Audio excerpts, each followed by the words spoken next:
Today will be the return of the Lord. Krishna will re-enter Dwarka and we will continue on Bhagavatam. So this is short so I can remember to do. Actually, just to save myself the embarrassment of forgetting while I remember, I might as well do it. Let's do our invocation verses and ask the blessings of the Acharyas, especially Srila Prabhupada, but all the way up to Krishna to come down to us here in this reciting of Srimad Bhagavatam, and ask for the blessings to reveal to us the deeper truths so that we ultimately can make spiritual advancement in life and work towards the highest goal.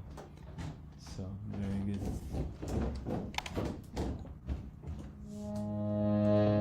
Om Jnana Timirandasya Jnananjana Shalakaya Chakshur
Michael, is your father in this lifetime, is he coming today? He should be, all right. I'll be ecstatic to see him. So, very good. We'll continue now.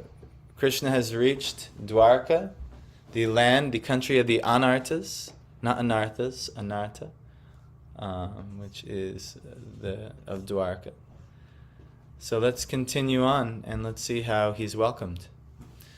Sa uchakashe davalo daro daro. Sa uchakashe davalo daro daro. Puru kramasyada rashona shonima. Puru kramasyada rashona. Dadhyayamana karakanja sampute. Dadhyayamana karakanja sampute. Yathabjakande kalahamsa utsvana. Yathabjakande kalahamsa utsvana. Saha. That Uchakashe became brilliant. Davala udaraha. White and fat boweled. Fat boweled. Chai, Craig. Dara, Kancha, Api, although it is so. Urukramasya, of the great adventurer. adventurer. Adarashona, Adarashona, by the transcendental quality of his lips. by the transcendental quality of his lips. Yes. Urukram would be a good name for you to meditate on the Lord, Piyush, because you like adventures. So this is a name for the Lord, the great adventurer. So Adarashona, by the transcendental quality of his lips. Shonima, Shonima, reddened. reddened. Dadmyaya manaha, Dadmaya Maya, being sounded. Karakanja sampute, Kanya being caught by the grip of the lotus hand. being caught by the grip of the lotus hand. Yatha, as it is. Abjakande, Abjakande, by the stems of lotus flowers. stems of lotus Kalahamsa, Kalahamsa, ducking swan. swan, Utsvana, Utsvana, loudly sounding. loudly sounding. All right. The white and fat-bowled conch shell, being gripped by the hand of Lord Krishna and sounded by him, appeared to be reddened by the touch of his transcendental lips. It seemed that a white swan was playing in the stems of red lotus flowers. You'll just see the Bhagavatam is just so full of nice poetic analogies, just so you get an idea of the beauty in something as not ordinary, but as seemingly ordinary as the Lord blowing a conch shell. So purport, the redness of the white conch shell due to the lip touch of the Lord is a symbol of spiritual significance. The Lord is all spirit, and matter is ignorance of this spiritual existence. Factually, there is nothing like matter in spiritual enlightenment. And this spiritual enlightenment takes place at once by the contact of the Supreme Lord Krishna. The Lord is present in every particle of all existence, and he can manifest his presence in anyone. By ardent, or very passionate love, or intense love, by ardent love and devotional service to the Lord, or in other words, by spiritual contact with the Lord, everything becomes spiritually reddened, like the conch shell in the grip of the Lord. And the Paramahamsa, or the supremely intelligent person, plays the part of the ducking swan in the water of spiritual bliss, eternally decorated by the lotus flower of the Lord's feet. Wow, I have actually... it's rare you see Prabhupada in such like a poetic mood, actually. He's very philosophical and very cut down your ignorance. But you see actually in this purport, he's very poetic. And he's sharing with us some allegorical significance here. We were talking about yesterday how important it is to see the Bhagavatam also with allegorical eyes. And you're actually seeing Prabhupada, he's showing us the allegorical meaning of how the conch shell seemed reddened by the touch of his transcendental lips. Anything that we do, if it touches the devotional service of the Lord, it becomes purified. You know, you can go to work, you can own a house, you can have children, you can do everything that everyone else is doing, but if it touches devotional service to the Lord, it becomes beautiful and purified. And this is what the Paramahamsas do. And if it doesn't, then we're in trouble. Then it's mundane, and ultimately it's of the world of matter and ignorance and death. So ultimately, touch your life with, let yourself be gripped by the hand of the Lord and become his instrument, like the conch shell here, or like Arjuna was requested in Bhagavad Gita. So let's continue. Tam upashrutya ninnadam Jagadbhaya bhayavaham Pratyudyayu praja sarva Bhatradarshana lalasaha Tam, that, upashrutya, having overheard, ninadam, sound, Jagatbhaya, the fear of material existence, Bhaya avaham, the threatening principle, Prati, towards, Udyayu, rapidly proceeded, Praja, the citizens, Sarva, all, Bhartra, the protector, Darshana, audience, Lalasa, having so desired.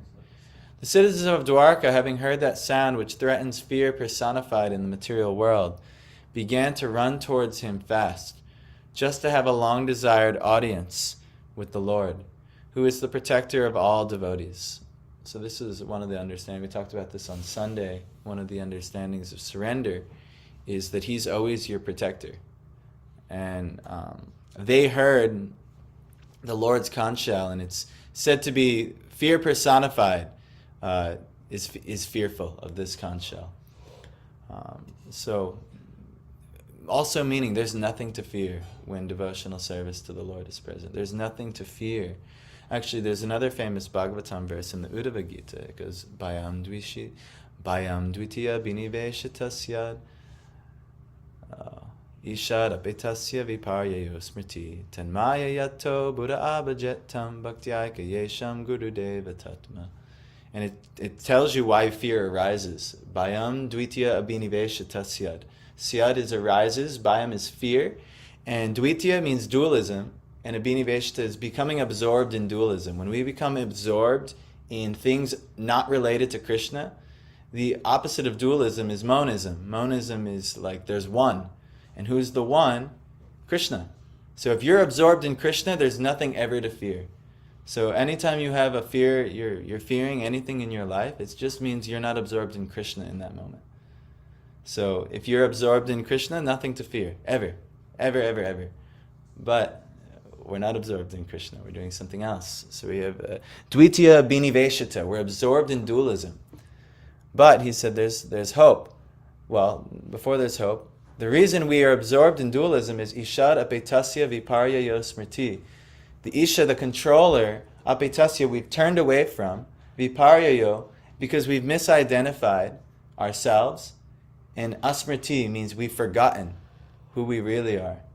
We're connected, we're spirit souls, we're connected with the Lord. And then it said, Tanmai, his, my, it's Tanmaya Yato.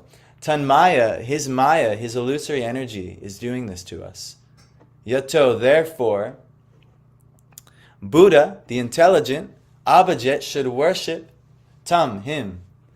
Bhaktyayaka yesham, with one pointed bhakti towards Isha, the controller, to that Sri Krishna. Bhaktyayaka yesham, Guru Deva Tatma, through his representative, the Guru, who is actually our Lord and Soul.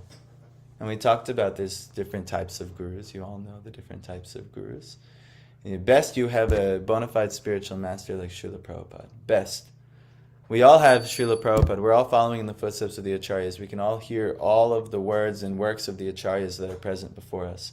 But you may not have access to him because right now our conditioned consciousness, we read something from Srila Prabhupada and be like, yes, I'm taking from this how I can more deeply sense gratify.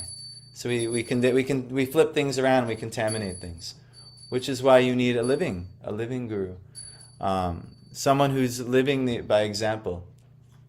So there's different Vartma Pradarshika Guru, someone who's pointing you the path of the Acharyas. And then you have the Shiksha Guru, who is giving you potent instructions or a certain portion of your life. And if someone is very good at doing that, then maybe they can give you Diksha as well, which is they'll actually take your karma and initiate you and deliver you to the other lineage of Acharyas, deliver you to the Lord personally. So this is in our best interest. But in this Guru, he's actually our Lord and Soul. That's what we don't understand. We think we're the Lord and Soul. And even sometimes we even appreciate the Lord in an impersonal way. But the personal understanding of how to connect to the Lord is you'll see the Lord coming to you through the Guru. That's how the Lord reaches you. And he's like, he sends his representative. And there's many different ways that the Guru comes to you. You'll even see sometimes you'll see Sri Guru in a bumper sticker. Maybe a bumper sticker is telling you some good advice that you like, oh, I should. Does that ever happen to someone before? You're going somewhere and maybe you're getting Dvitiya Biniveshita, you're absorbed in dualism, and then all of a sudden you get a reminder to turn to the Lord. Did I ever tell you the story of how I took my last drink in this lifetime? You saw a sign, actual sign. Yes, I told Piyush the story. I was at a bar and I was, it actually wasn't my last drink, but it was the last time I knew I should not drink anymore. I was at a bar with some buddies and I actually went and just saw a solar eclipse.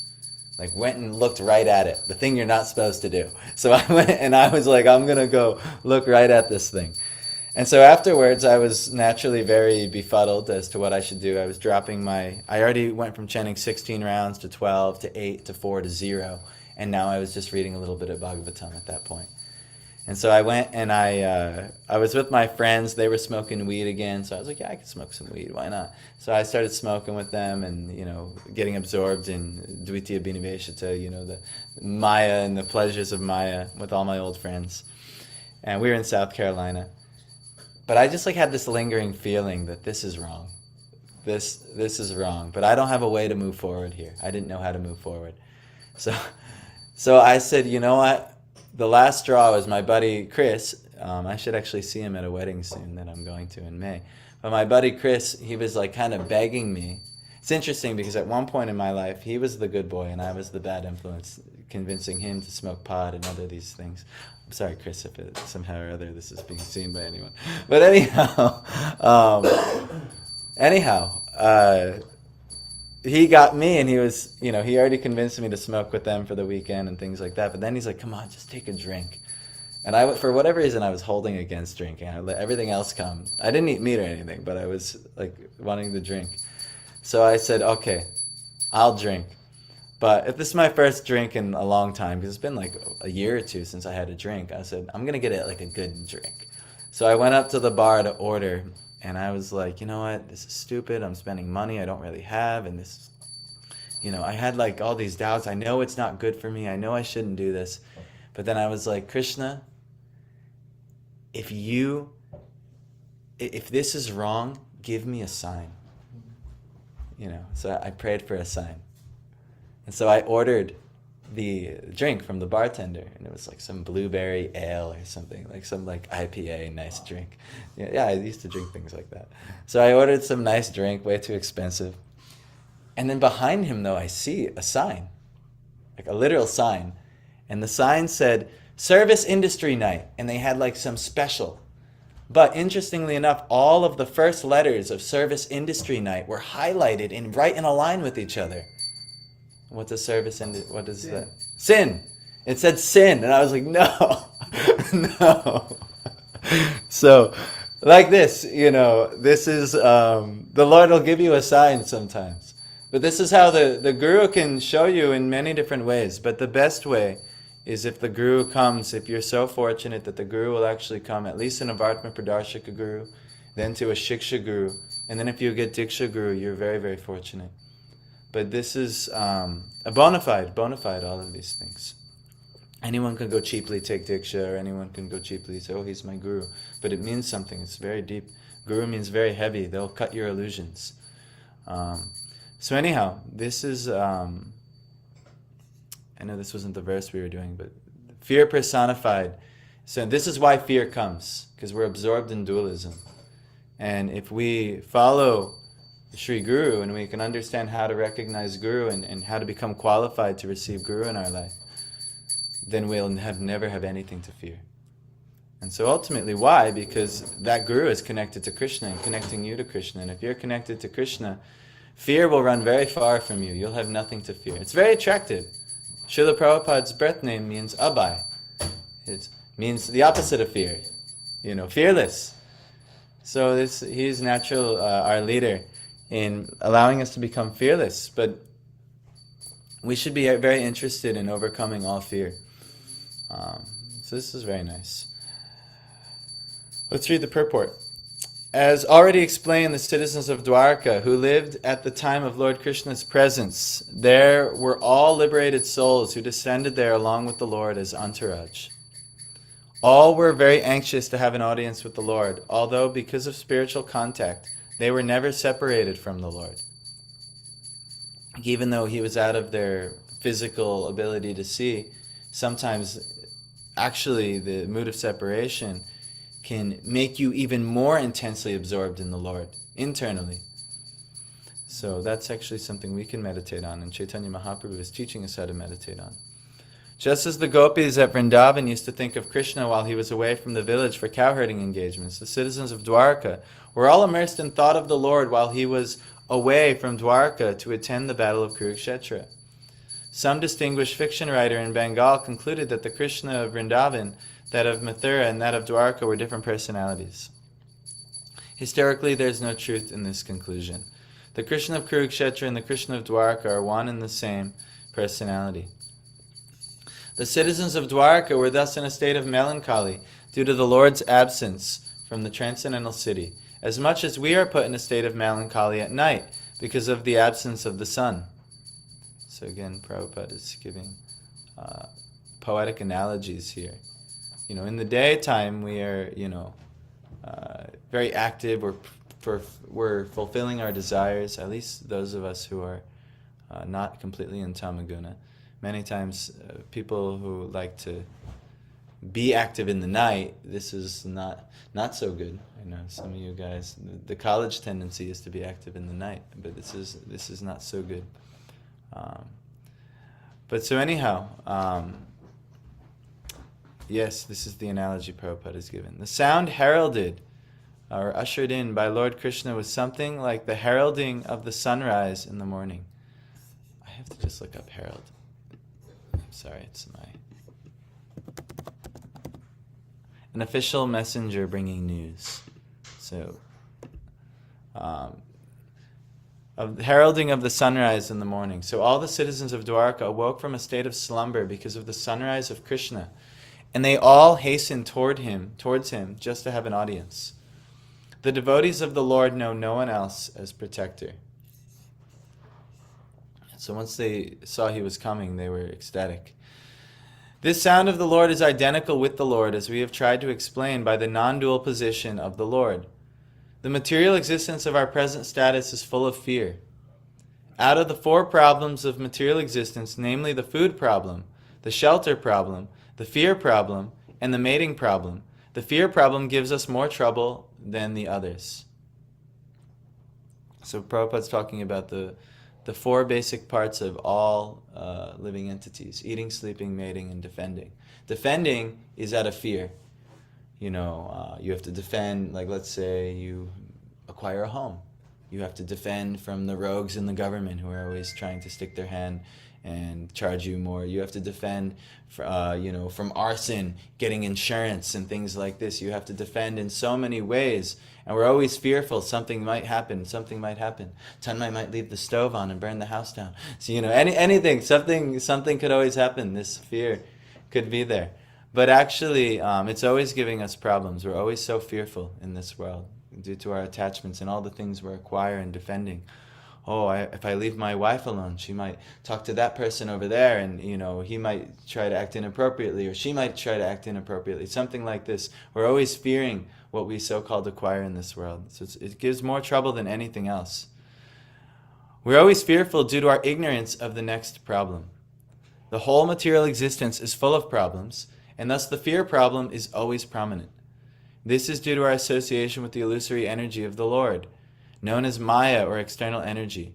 Yet all fear is vanished as soon as there is the sound of the Lord, represented by his holy name, as it was sounded by Lord Sri Chaitanya Mahaprabhu in the following 16 words. You can repeat. Hare Krishna, Krishna Krishna, Hare Hare, Hare Rama, Rama Rama, Hare Hare. We can take advantage of these sounds and be free from all threatening problems of material existence. So Prabhupada gave a good opportunity to plug the Mahamantra. Actually, you can be free. I mean, we chant all the time, right? And a lot of times there are japa Hare Krishna. But then instill in the mind, we might have all kinds of fears and anxieties and worries and this thing, that, and the other thing. Why? Because we're actually really not truly touching the Spirit of the Lord. We're not recognizing what we're doing. We're not realizing, I'm with the Lord. It's okay. Whatever it is in the mind, it's okay. So this is why we chant so much. We're reminding ourselves of our connection with the Lord. We're connecting to the Lord. He's non-different. He's there. But you just have to call him. You don't even have to call him. He's still there. But still, you call, and this solidifies the actual position that he's always there. He's always with us. And he's leading us closer to him. But how do we have to go towards him? What's the one thing? Parth, you were talking about this? What's that? Devotional service. But how do you do devotional service? What's the impetus for you to do it? Be happy. Yeah, surrender. Yeah, maybe we're a little motivated with our own happiness. But how do you do it by choice, with your own free will. Free will. This is why we go to the Lord. You have to choose to go to the Lord. Even if you're just sitting there and chanting Hare Krishna because you think it'll solve all your problems. But it's not, you're not trying to solve all your problems to go to the Lord. You're trying to be like, Hare Krishna, like money. Hare Krishna, Krishna, Krishna. My job. Hare Krishna. You know, this is why you're doing the Hare Krishna. You're hoping these things are coming to your life. Wife. Hare Krishna, Krishna. You know, all these things. Then, you know, this is the Prakrita Bhakta, meaning the materialistic devotee. They're not really interested in the Lord, so they actually, they get cheated by the Lord. The Lord actually gives them what they desire, finally. And then ultimately they see that that wasn't helpful at all, actually. That doesn't actually give me happiness. This just is now giving me more problems. So anyhow, we'll see this in our lives. Let's continue. Tatropanita balayo Raverdipam ivaritaha Atmaramam punakamam Nijalabhena nityada Prityutpala mukha prochur Harsha gadgadaya gira Pitaram sarva suhridam Avitaram ivarbakaha Tatra, thereupon, Upanita, having offered, Balaya, presentations, Rave, up to the sun, Deepam, lamp, Eva, like, Adrita, being evaluated, Atma Aramam, unto the self-sufficient, Purnakamam, fully satisfied, Nijalabhena, by his potencies, Nityada, one who supplies incessantly, Priti, affection, Utpalamukha, cheerful faces, Prochu, said, Harsha, gladdened, Gadgadaya, ecstatic, Girda, speeches, Pitaram, unto the Father, Sarva, all, Suhridam, friends, Avitaram, the guardian, Eva, like, Arbakaha, wards. The citizens arrived before the Lord with their respective presentations, offering them to the fully satisfied and self-sufficient one, who by his own potency incessantly supplies others. So it's kind of, Sutta Goswami is kind of remarking the seeming like silliness that we offer so many things to the Lord, because he's the one who supplies everything in the first place. It's like offering like a lamp. It's like this. These presentations were like offering of a lamp to the sun. You know, yes, here's my puja, here's my offering to you. And he's like, yes, very good. Yeah, you have so much light, thank you for giving this light. Yet the citizens began to speak in ecstatic language to receive the Lord, just as wards welcome their guardian and father. You know, like a ward is like a protector. You know, just as they would welcome their guardian and father. No. I have to look up what wards means. I think it has a couple meanings. We're going to see. An administrative division of a city that typically elects. Another verb means to guard or protect. So I think it means an administrative division of a city. So anyway, we'll have to, maybe there's more. Let me just check it out. Oh, a person, usually a minor, under the care and control of a guardian. That must be what it is. Appointed by their parents or a court, of a court. All right. So, and the citizens, they welcome the Lord just as that minor person welcomes their guardian or their father. So the Supreme Lord Krishna is described herein as Atmaram. He is self-sufficient, and there is no need for him to seek happiness from anything beyond himself. He is self-sufficient because his very transcendental existence is total bliss. He is eternally existent, yet he is all cognizant and all blissful. Therefore, any presentation, however valuable it may be, is not needed by him. But still, because he is the well-wisher for one and all, he accepts from everyone everything that is offered to him in pure devotional service. It is not that he is in want for such things, because the things are themselves generated from his energy. The comparison is made herein that making offerings to the Lord is something like offering a lamp in the worship of the sun god. Anything fiery and illuminating is but an emanation of the energy of the sun, and yet to worship the sun god it is necessary to offer him a lamp.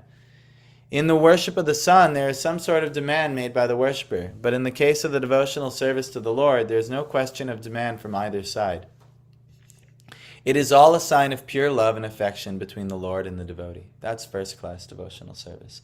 Anyabilashita shunyam, meaning there's no material desire why I'm worshiping you. So this is first class. And that's what the Lord accepts, pure devotional service. He is not so interested in our motivated devotional service. He'll reciprocate to some degree, but it's not going to be the same. The Lord is the Supreme Father of all living beings, and therefore those who are conscious of this vital relation with God can make filial demands from the Father, and the Father is pleased to supply the demands of such obedient sons without bargaining. The Lord is just like the desire tree, and from him everyone can have everything by the causeless mercy of the Lord. As the Supreme Father, the Lord, however, does not supply to a pure devotee what is considered to be a barrier to the discharge of devotional service. Those who are engaged in the devotional service of the Lord can rise to the position of unalloyed devotional service by his transcendental attraction. This is a couple things here. You may say, well, why does the Lord not fulfill my desires? I've desired a job for some time now. I've desired this and that and the other thing.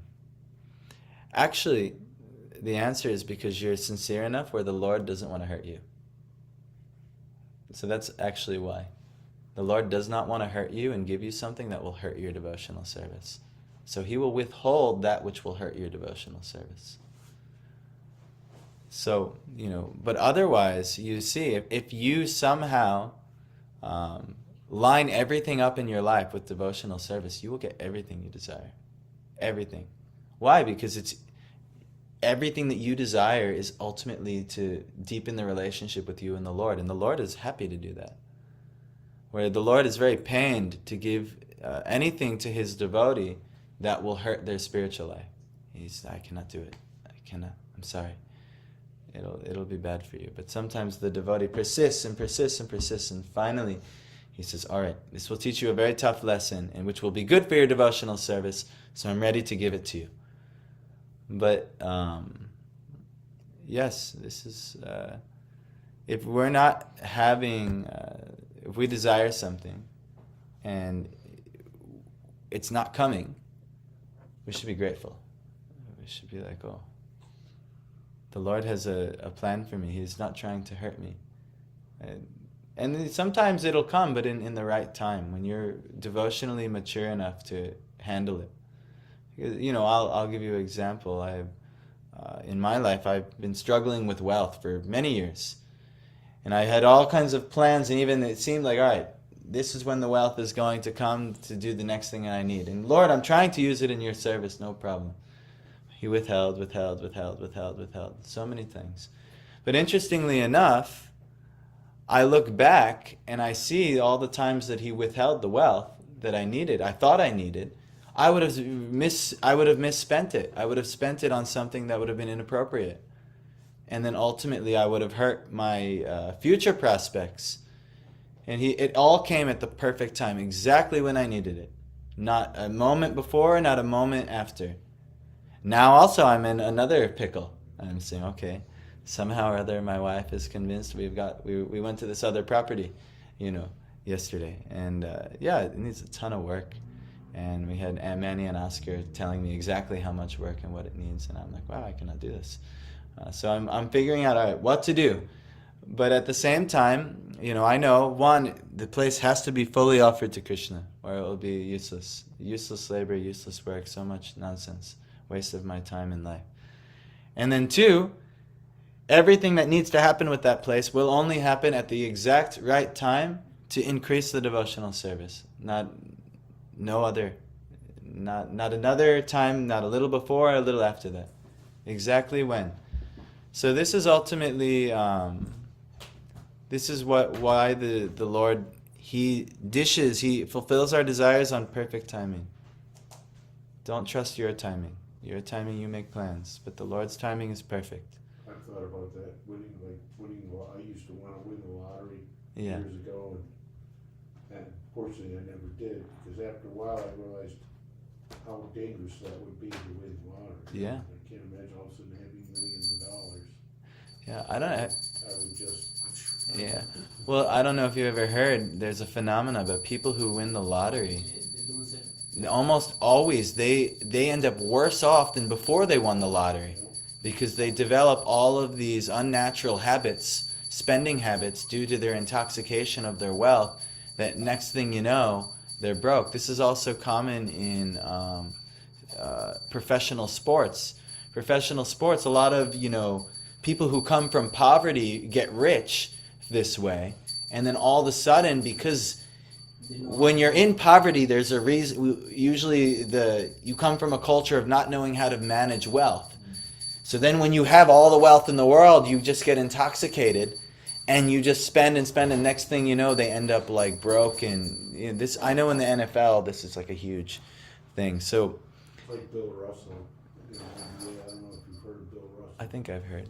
That was the big thing with him. He made all this money, and he was a great basketball player, but he ended up almost going bankrupt. So he actually started a program where newcomers coming into the NBA to help them manage their money.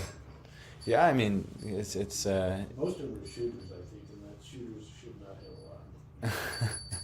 I'm not one to speak much on the NBA. My brothers will have all kinds of conversations with you for hours if you ever get to meet them about it. But yeah, this is this is why the Lord has to protect us. Like I know a couple of you boys, maybe you came across credit cards in your life.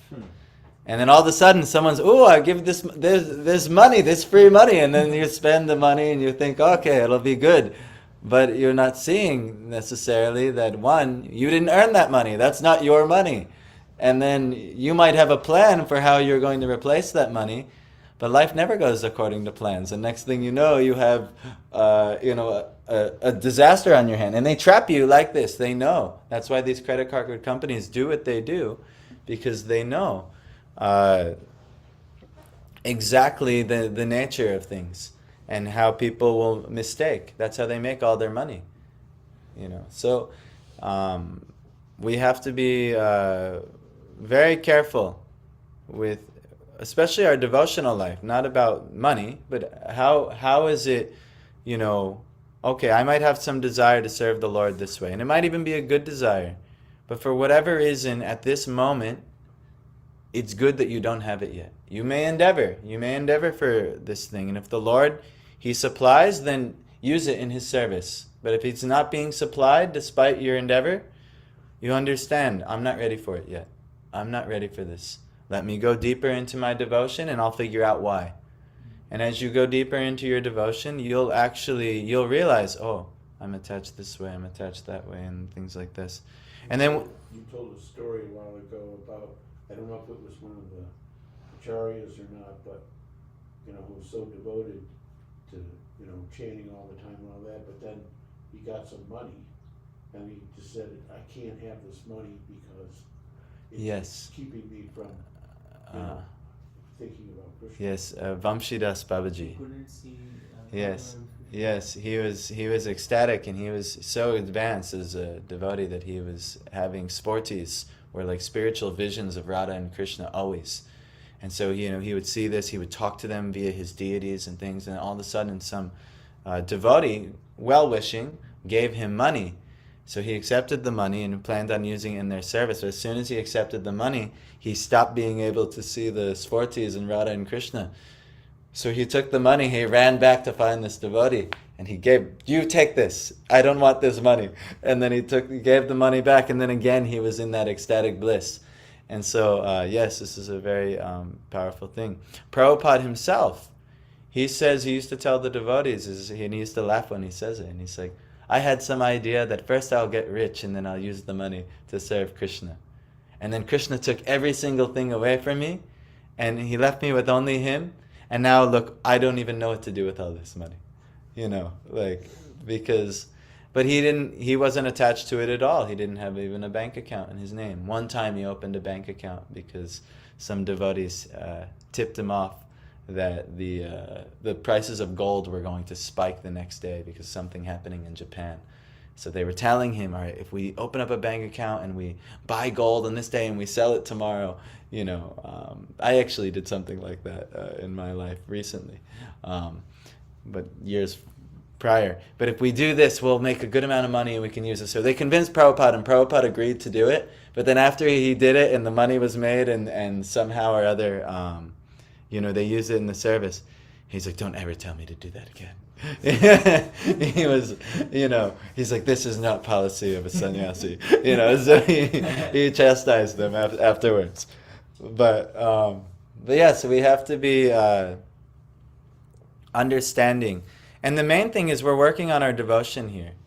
And to be surrendered means that even if you don't give me anything at all, even if I have not even a grain of rice to eat, then that's your plan and I'm surrendered to your plan. Then you must want me to fast. I mean, you join Krishna consciousnness. I mean, most people gain weight when they join Krishna consciousness because usually there's no shortage of anything in Krishna consciousness. But still, even if somehow or other you felt deprived in some way, you're not deprived. Everything is perfect for your devotional life to increase. And that's why we materially suffer, because it'll turn us deeper to the Lord. It'll make us surrender deeper to the Lord. That's why we have to materially suffer.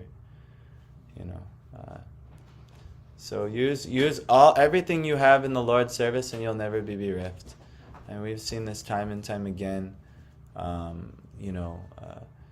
Even yesterday, I'll give you some example. We're always a little tight on funds. We're never like, oh, we're doing great here. Everything's comfortable. We're always a little tight on funds. But we went to Costco with Michael yesterday, and we were going to, buy the items that we normally buy.